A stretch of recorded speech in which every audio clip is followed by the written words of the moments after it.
Hey everybody, thank you so much for joining us today. I'm Nadia Vatilides from the Senior Manager People Operations in the People Group. I've got a bunch of my colleagues on the call. This is not going to be an AMA just for me. This will include a bunch of my awesome colleagues. And so we've added a slide deck to the document today. Please go ahead and review that slide deck. I've also asked the question, Ruiz, maybe you can quickly answer this. Are you okay that I add the slide deck to the handbook so we remain handbook first with this info? Yeah, for sure. Awesome, great stuff. I'll create that merge request straight after the call. And then there is a handbook link and there's also a video. Ruiz, thank you so much for creating it. It's a lot of helpful info on this particular review. One thing I'll just highlight is that this particular review is not mandatory. It is highly encouraged, and we want to make sure everyone feels safe during this pandemic. And so I'll go over to questions. See, April is not on the call. I'll verbalize her question. She mentioned that if a team member works closely with an external vendor or consultant, etc., can the team member select people from outside of GitLab to provide feedback? From my understanding, not at this time. We really want to have this for GitLab team members only. Not sure if there's any additional follow-up questions on that one. No? Okay, I'll move on to the next one. Also from April, for whatever reason, if the manager does not take action by June 22nd to share their 360 feedback results with team members, will the tool or the specialist team automatically send out the results? We won't be sending out the results, but we will certainly be sending reminders to make sure that this is done on time. We have put a really good timeline together in this year's review, and there's some extra time to make sure everyone's got enough time to complete this. And for that reason, we don't want to go outside of this timeline. So we'll make sure we send healthy reminders to get that done. I would recommend if you don't get a review that you do raise it with our team, or that if you're waiting for something that hasn't happened, that you please reach out to the people operations specialist so that we can figure out where it's gotten stuck. And then there's a third question here from Sean. Thanks for the question, Sean. I see you also not on the call today. He mentioned around, he saw the handbook page mentions the process was simplified and he wanted to know how it was simplified. The slide deck really describes that, and that's why I indicated that we should get the slide deck into the handbook. So we'll make sure that we link that. If you open the slide deck so that I can answer this question, the questions that we've added and the way you will answer this particular survey has been simplified a lot. So it's less lengthy, it takes quicker to complete. So please go and view that slide deck and let us know if you have any additional questions. Anyone else keen on asking anything? Just to follow up on that, so is that meant to stay, or it's only for pandemic? I mean, the form of like all of that's shorter now and all of that's not only for pandemic, that's meant to stay, right? That's meant to stay. Yeah. We really wanted to improve the way it works. Yeah. Thanks.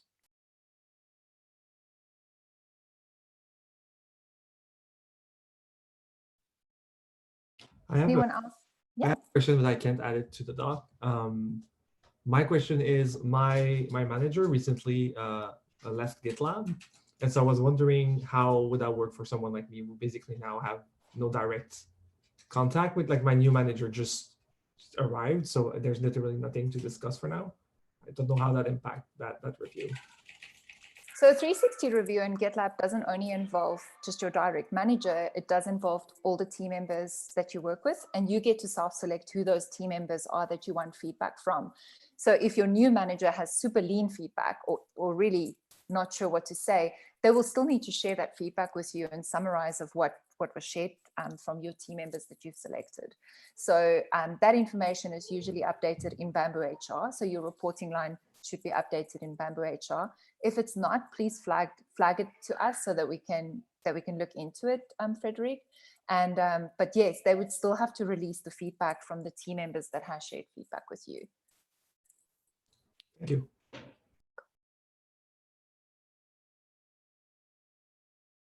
Does anyone else have a question, or does any of my colleagues that's part of hosting this AMA have anything to say while we're waiting? Nadia, I guess I would just make a comment if that's okay while we're waiting for some additional questions. So first of all, I think it's really encouraging to see 154 people on this call. What that tells me is that people are really interested in this process and getting feedback and really improving their development. So I just want to take a second to applaud that. But I also just want to point out, I think what's really cool about this process, and it's different than other companies I've been at, is this is true. This is not a performance review. This is not tied to any kind of a rating. This is truly with the pure intention of helping our team members develop and grow and get the feedback that they need. It's not associated with anything else, which I think is really cool. And the only people that see the feedback are you, the team member, and your manager, right? So nobody else is going to be seeing it or accessing it. So I really just want to encourage people to really be thoughtful about thinking through, 8 or 10 people that you could ask to take time out of their day and provide you with some feedback. And I know it's easy for us to pick the people that we think are going to say all good things about us, and that's great and that's important. But I would challenge each of us to think through, who's going to give me really honest feedback and maybe tell me the things that I don't want to hear or that are hard to hear. And again, the intention is purely to help you develop and grow. It's not used anywhere else for anything else. That's really the focus and the intent. And I think that's a really cool differentiator and something that we do at GitLab that I don't always see at other places. So for whatever that's worth, I just want to take a second while we're waiting for some more questions to come in and just put that out there. Thanks, Julie. Robert, I see you have the next one. Robert Marshall. Yeah, so kind of to that, I was trying to find a link before I verbalized this, but the 360 reviews are supposed to be now part of our KPIs and along with performance. That was, I can't remember if it was an e-group or CEO channel. I'm trying to find that, but it was just added in the last couple of weeks. So I don't know if that's a change to that policy because, for me, I feel like that would be chilling that if it's part of somebody's review, you're going to be a lot less likely to say things that may impact people negatively, whether they're there or not. Like, I can't think of anything negative in particular, but just if it's part of our KPIs now and part of performance review, that becomes a thing. And that was a change that was made in as a merge request a couple of weeks ago, and I can't find it. Otherwise, I'd link the issue for the transparency of it. I'm just wondering if we know what's going on with that. Is that KPI for us, or is that a KPI for like making sure that we do it? Like I didn't really understand from the Slack I saw. I can jump in here, Robert. I think what you're referring to is the performance enablement reviews that we've introduced we're starting with the e-group this quarter. And we've broken it out into results, into values, personal development goal, and also engagement. So for leaders, it's looking at engagement in what's the feedback they're getting, what's their retention rate, promotion rate, etc. And also looking at how they're doing from a diversity, inclusion, and belonging perspective. So I think that might be what you're referring to there, what we introduced this quarter for the leader, for the e-group. Is that ringing a bell? Not in the particulars. I saw that one as well. I will dig it up and add a link, and I'll tag you in the doc. Please do. I'm trying to find it. It's just I follow a lot of things in Slack, so I'm having trouble finding it right now. Thank you. Terry, do you want to verbalize your question? Sure. So I noticed that it said that you need to pick people that have worked with you closely for 3 months, but I've not been here for 3 months. And I think I've also met a few other people that may be newer. So how can we best participate in the 360 reviews? This is always a little bit tricky. In my opinion, we wanted to include everyone in this particular review. I don't know if the people business partner want to speak up about this and what we've done in the past. Julie, if you've got input here. Sure. So I love that you want to participate, even though you haven't been here very long. So I would say maybe just think through if there's people that you've worked with more than 50% of your time since you've been here, those might be the folks to include. And you might not have 7, 8, or 10 people. You may just have 3 or 4, and that's okay. You can also, if you want, you can certainly opt out and wait until sort of next time.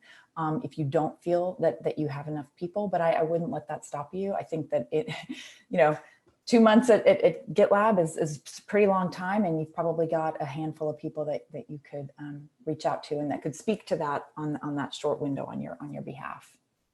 I say go for it. Thank you.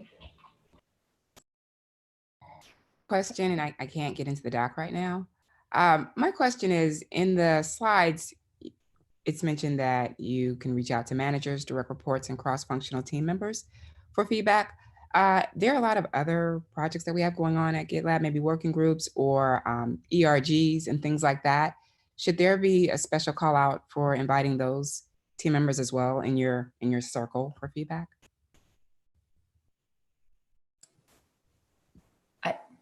Sorry, I'm chiming in all the time. Somebody else feel free to jump in. So I love that idea. I think that would be a great addition for us to add. And I just kind of go by, look, whoever you're working with the most, if I look at my average week and I think about people that I spent 50% or more of my time with, you know, day in and day out, week after week, month after month, those are probably the people I'm going to look at. So regardless of whether it's project-based, peers, you know, ERGs, whatever it is, just people that you think can really give you well-rounded feedback that'll help you continue to develop and grow, I think is the main thing. Does that help? Does that? I love that addition. I think we should add that clarification. Yes, thank you. Helen, you've got the next question. You want to verbalize your question? Thank you, Nadia. Yeah, I'm wondering how many direct reports we should choose to give us feedback if it would take it over the recommended 7 to 10 bracket. Personally, I'd like feedback from everyone in my team, but that would leave me little room for any of my peers or superiors. So I'm just wondering if there's a best practice there that I can follow. Considering a lot of our managers have less than that in their teams, that's really why we selected that number. And I think the bigger that gets, it makes it very, very hard to then go and look at trends or feedback from everyone and have a summary. So from my understanding, we usually indicate 7 to 10, but Ruth, help me if I'm wrong, but I don't think there's a limit. So you can add more. No. So that's 7 to 10 bracket is definitely not like a minimum of 7 to maximum of 10. So I think I totally agree with you on the fact that you should just invite all your direct reports to give you feedback. And then in addition to that, of course, you can add like coworkers or peers and of course your manager. So it's definitely not a hard limit. If it's not clear on the handbook, I will make sure to review that and maybe add it in there. So the 10 is definitely not a hard limit. I wouldn't propose everybody to have like 50 peers, but like 10 is not a hard limit. So thank you so much. Amber, do you want to verbalize your question? Sure. Yeah, I was just wondering if we had thought about either using a tool or, having a certain guide in the instructions or something for this to help people avoid using gender biased language when giving feedback on people. I think that's a great add. Do you want to create a merge request and add it to the 360 page in the handbook? Or Sure. do you, at the moment, I don't think we have an additional tool in Culture Amp that can do that. We can certainly reach out to them now to figure out if there's something that's built into the tool that can help with that. But I would be really happy if you can create an MR and we can make sure that that's on that 360 page. Okay, great. Cool, thanks. Going back to the doc, Eric, do you want to verbalize your question? Yeah, sure. Thanks, Nadia. I'm sure this is written down somewhere, but the 360 feedback goes directly to the individual and their manager. Is that correct? Yes, that's correct. Any follow-up question on that? Maybe I could add to that, Nadia. So the report first goes to the manager and the manager has to share it with the team member. So it's not, if it's finished, it's not directly sent out to both, but it will first go to the manager and then the manager can share it with the team member. So that's maybe good to note. So not when it's finished, it doesn't go out automatically to both. So you may need to nudge your manager. Okay, gotcha. It goes to the manager first and then the manager has to release it to the into the individual. Okay, perfect. Yes. Yeah, Thank you so much. Amanda, do you want to verbalize your question? Yeah, thanks. So I work closely with a couple of managers in other departments and I would love their feedback, but I also want to be conscious that they'll probably be giving feedback to all of their teams. Should I be worried about adding to their workload and asking them to provide me with feedback? I think it's totally okay to request feedback. If it becomes overwhelming, we can, or they can always opt out. So they can opt out in not completing it. Great, thank you. Cool. The other thing, Amanda, is because we've told people, someone could potentially get 50 requests, right? And it's not possible to respond probably to that many requests in a 2-week time frame. So if you send it out and you don't get feedback from them, try not to take it personally.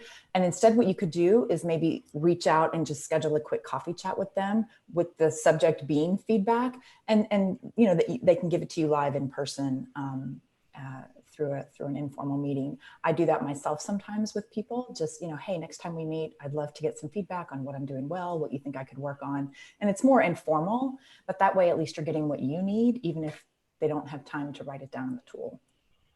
You were totally in my thoughts there, Julie. Thanks for reading my mind. Thanks for that comment. Debbie, do you want to verbalize your question? Yeah, hi. I was just wondering if this was the first time we've done this. And if it isn't, how did it go last time? Was there a good take-up rate? Was it useful? It's not the first time. I hope Jess is on the call. Jess, are you here?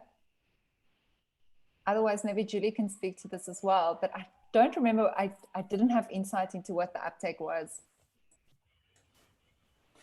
I don't have the hard numbers. I'm sorry about that. This is the third time that we've done it since I've been here. This is the second time that we're using the Culture Amp tool. I'm sure we must have participation rates and things like that somewhere that we can try to pull together and share, but I don't have that handy. I could comment to 2 times ago that the number was, I want to say it was either 91 or 92%, but it was extremely high. That's great. Thank you. That was to 2 sessions ago. So sorry, I don't have the numbers from last year.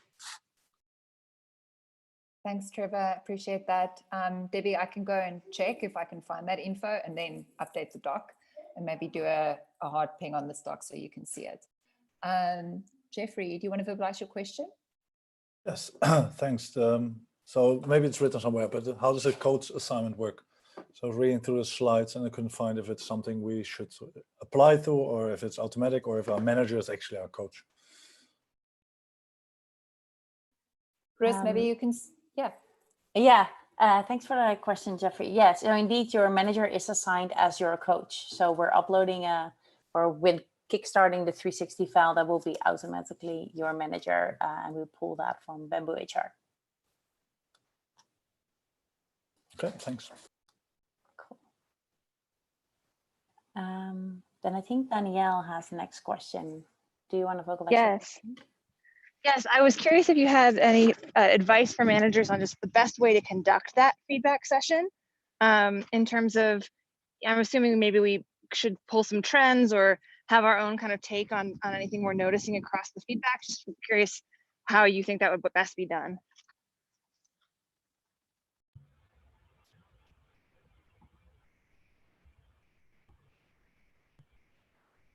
I could try to answer the question. So there's on the 360 page, there's a guide on giving feedback and like bringing feedback. And there's also a video attached to that. I think that could be helpful in giving some guidance on having this conversation. I think it's sometimes hard to say that whether there's like a one size fits all, but I definitely think that content is pretty rich, I would say, or used last time, and that worked really well for some of the managers. If there's any specific questions or there's any feedback and you have concerns about it or that sort of things, I would definitely recommend to reach out to your people business partner or the people business partner for your group, and they can help you with that specific request. But I think that would be the starting point. And maybe second to that is that currently we're working with the training team or learning and development team on hosting a giving feedback session. So there was already a receiving feedback session, and we're looking at hosting a giving feedback session. That would be somewhere at the end of May, beginning of June. Thank you so much. I have some new managers on my team, so they'll love that. Thanks again. Great. And if there's any addition to, or you need any addition to that content, please reach out. Like, we're always looking to add more there. But do you want to verbalize your question? All right, I think I'm up.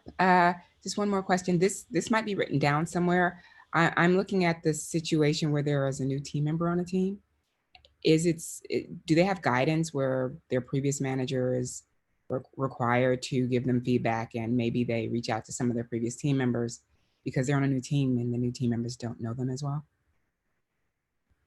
That's a great question. I think it's something we didn't consider when we added all the detail. Carol Teske, if you're on the call, what are your thoughts around us adding that both managers should be added to this feedback? Or even Julie or Russ? Yeah. I think if the system allows it, being able to do a handover from one team, from one manager to the other makes sense. I'm not as familiar with the system, so I'll defer to the team if that's something that can be done. I think the tool's going to automatically default to whoever the current manager is on file when we synced over to Culture Amp. However, if I just joined a team in the last month or two, I can still manually sort of select my old manager. It will fall into the peer category. It won't fall into the manager category, but that's okay. You'll still get the feedback. And I think most of the questions, we've simplified it. There's 3 questions this year, and they're all really focused on the last 6 months. So if they've moved over to your team in the last 2 or 3 months, I think it's very fair for them to seek feedback from current manager, former manager, current peers, former peers, that type of thing. And the reality is not everyone's going to respond, right? So you could ask 20 people, and if you're lucky, you'll hopefully get 10 responses. Okay, thank you.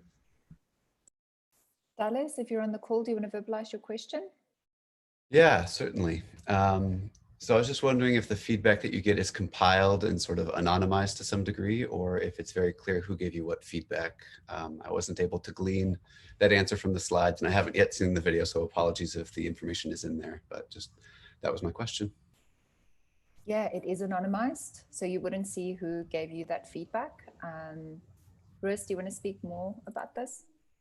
Yes, I do want to add, so it's indeed anonymized, but I do want to add to that. So it will be grouped in 3 groups, whether it's a coworker, a manager, or a direct report which gave that feedback. So you can imagine if you have one manager and it says, this is the manager feedback, you will know that that's the manager that gave you that feedback. As same goes if you have only one direct report, right? You will know that who was the direct report who gave you that feedback, but it's grouped. And it's not like this person gave you that feedback. So a follow-up then, and maybe this relates to Amanda's question. If you ask multiple other people that are maybe in your same peer group and you don't get all the responses you want, how do you know which ones to go to for more feedback? Yeah, so that won't be possible because let's say I select 10 peers, right? I only get, I get a review from 5 and it says peer feedback. I wouldn't know like who gave me that feedback. So then you won't know like who gave you that feedback. So it would be hard to reach out. And I don't think whether we can change that or we want to change that. Yeah, so that would be sort of a concern. I do think like grouping the feedback from peers would be the preferred way to go, but I can imagine maybe if you get not too many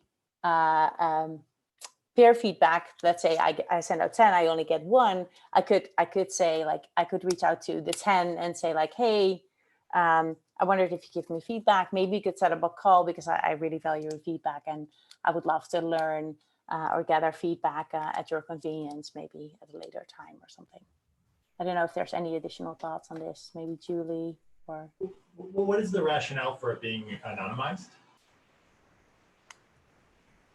I think it probably makes people feel more comfortable in giving honest feedback. It tends to be a little easier to say the positive things without being anonymous, but sometimes it's a little harder to talk about the weaker spots, development areas, constructive feedback. So I don't know. I've always seen it done anonymously, and honestly, I don't know if there's a way to not do that in Culture Amp. Yeah, and I think the first time we did it, it wasn't anonymous, and it was a really interesting experience and not necessarily a positive one. from the feedback we received, but I think we went the anonymous route so people also feel safe when they share that feedback. Yeah, and I think if you do want to let the person know that it's you giving the feedback, that you could put your name beside, if there's any free text you're putting in there, put your name beside it so they can follow up with you once they receive it as well. Could be a way around it. Thanks. Hey team, we are at time. I hate to stop this amazing conversation, but I did want to let everyone know in case they have another meeting they need to attend. Thanks so much, Ashley. Thank you so much, everyone, for attending, and everyone on the people group for jumping in and answering questions, and all the questions. Really appreciate it. Have a great week. Stay safe. Bye.